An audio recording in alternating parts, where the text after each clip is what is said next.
Good afternoon, everybody.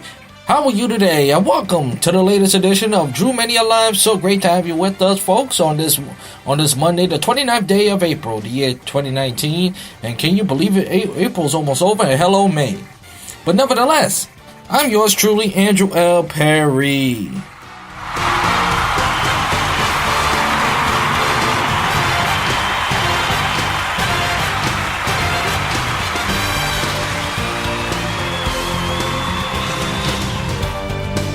Thank you very much for that warm applause. As always, coming alive and at you from the busy streets, which is Brooklyn, New York. As I chat to you what is happening in the world of sports, well, we have plenty to digest. We got the NBA playoffs, of course. NHL playoffs is going on. The Mets and the Yankees, the baseball and stuff. But let's start off putting a finishing bow tie on the NFL draft. And the big story we're going to start with is none other than the New York Football Giants, and obviously the Jets made some upgrade. Of course, the highlight of the Jets NFL draft is picking up. Of course, the Quentin Williams from Alabama should be a good pass rush and stuff. The Jets really not have, the way I see it, the Jets didn't really have a pass rush in quite some time. So the Jets got some really solid players. Quentin Williams is one of them. A couple of DBs, plus with Le'Veon Bell. They got a couple of running backs. But none of the stories has not been the highlight, just like the pick with what the Giants did. And as we all know, yes, they took Daniel Jones. Usually when you take a quarterback in the draft, especially early, it doesn't matter what it really doesn't matter what type what round it is. You submit and you committed to that quarterback in that draft. You have invested a lot of time and commitment on that quarterback. So what that means, sooner or later, folks, is either next year or this year. Either way, this would be the last we'll ever see Eli Manning. And that's where I take out of the NFL draft with the New York Giants.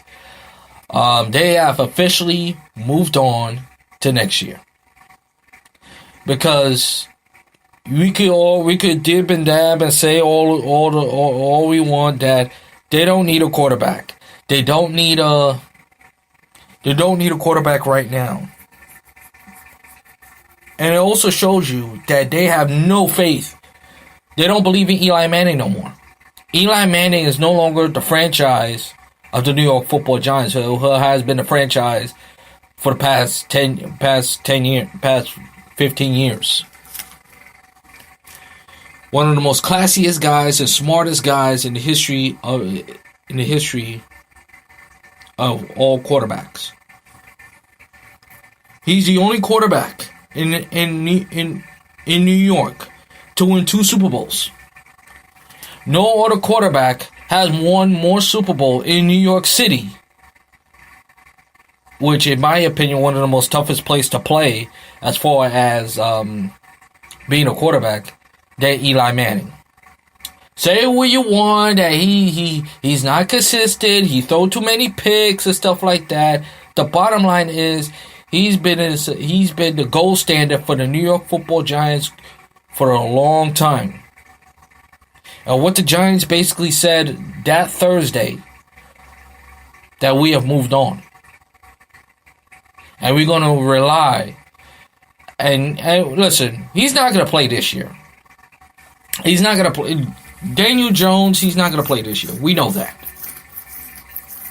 But a week from now, but a week or 2 weeks from now, well, a year from now, 2-3 years, it won't go longer than 5. They're gonna Daniel will play quarterback for the New York Football Giants. And also what that says to me is that they don't value Eli Manning whatsoever. Cause look in the last 3 years. Look at what Eli Manning has gone through. And not one time Eli Manning has thrown his players under the bus. Think about that for a minute. He could have threw Ben McAdoo in the bus all he wanted when Ben McAdoo ended that streak, and that Iron Man streak, to bench Eli for Geno Smith. He could have threw under the bus when Odell Beckham Jr., even though Odell Beckham Jr. never went at him, verbally, but you know that Odell Beckham was not getting the ball he wants, and so on. Another thing, Eli, he just always go about his business. And there will be no other quarterback. And when he's gone, Giants fans, we're going to look back and say, we appreciate him. We appreciate him. But anyway, having said all that, the Giants that's not the point. That's not the point why the Giants get a quarterback in this early. That's not the point. The point is, the Giants, they're not playing for this year. They're playing for next year. Because if they wasn't playing for next year, they wouldn't make this pick. Okay? You traded Odell Beckham Jr. And listen, y'all, we all know Odell Beckham wasn't winning with us anyhow. But y'all this was supposed to be an upgrade of this team. This team haven't had a winning season, haven't been in the playoffs in the last 3 years. And the general manager, listen, I'll get to the general manager in a second. You upgrade a little bit on defense. A little bit on defense. You did. You upgraded on defense. That's great. But here's the problem. Half of these guys, including Daniel Jones, ain't going to play this year. They might play next year. Or the following year. So that's where the problem relies. And as far as Gellerman, he needs to shut the hell up. Everything that man says everything that he says, every word that comes out of Gellerman's mouth is all baloney. Because Dave Gellerman seems to me he has no clue what he's doing.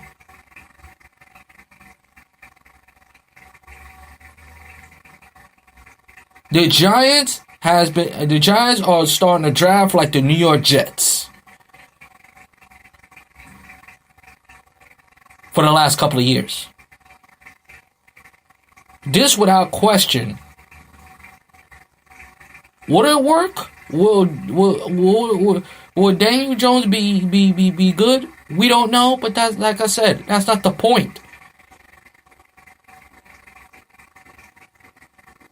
You're supposed to draft what you need. And the last thing you need was a quarterback, because you still have Eli Manning is still your starting quarterback. Or is he? Is he? Because by the statement you made, by the actions you made by drafting a quarterback in the 6th round, nonetheless, it says that you guys are not, and I mean, we are not ready for this year, for this coming season.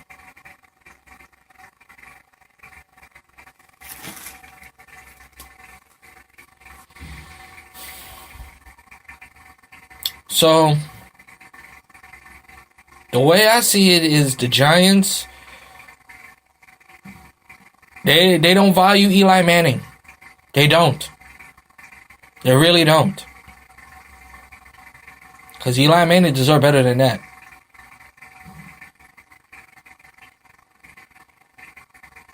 As far as the Jets go, you know, like I said, they make some nice moves on defense, especially Quentin Williams. It was a really good pick. It was a really good pick. Good for them. But everything else. Let's go around the NFL draft for a second. The Raiders make some picks that you like defensively. You know, they got a safety from Alabama. Yeah, staying with Alabama. Majority of the first round picks are from Alabama, schools like Alabama, Clemson,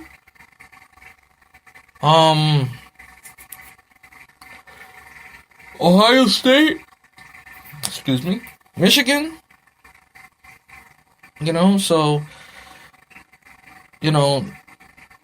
So Alabama still continue to may have the best recruiting class in America. They're still continuing, but back to what's going on around the draft. The Raiders have made some nice move. The Raiders got a running back. Roy Rogers from Alabama. He got a chip. The way he runs. If you watch him last year, he runs with a chip on his shoulder. He runs similar to Saquon Barkley, but he runs with an attitude, a nasty attitude. You know, so the Raiders and plus Marshawn Lynch is going to retire, so it's a really good fill for the the Oakland Raiders. So the Oakland Raiders really upgraded, and they upgraded big time. They really did. And defensively too. So because we all know what they did. But we don't need to we know what they did, but they got a DB from Alabama. They got a safety. They upgraded the secondary because the Raiders gave up on it. If you watch the Raiders last year, they gave up a lot of points. In their secondary, and their hopefully secondary has been more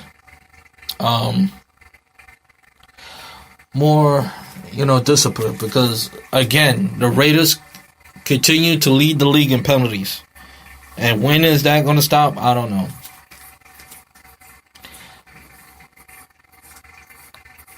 And Josh Rosen was traded to the Arizona Cardinals. They didn't waste no time. They got Kyler Murray from Arizona. Okay. I just hope Kyle Murray know what he's doing. You know, and he's the first. Kyle Murray is the first player in NFL history, the first athlete to be number 1 overall in baseball when he was taken by the Oakland Athletics last year, and this year NFL draft taken from the Arizona Cardinals. So will Arizona be back? And Lance Fitzgerald is on his last leg. You know, I don't know how long his contract is and stuff like that, but it should be fascinating. Josh Rosen is going to the Miami Dolphins. So, I mean, as far as Josh Rosen.